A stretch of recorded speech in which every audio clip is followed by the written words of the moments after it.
1 week ago, he have done a smart beard hair transplant. Can you introduce yourself? Sure, my name is Nathan. I'm 24 years old. I'm from Sabah. Today is day 7. I have smart FE beard transplant here at Glojas, done by Professor Dr. Jas.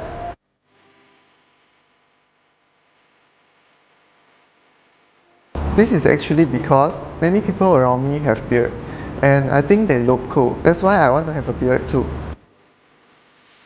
This is because many people around me have starting to keep a beard, and I think they look really cool and mature.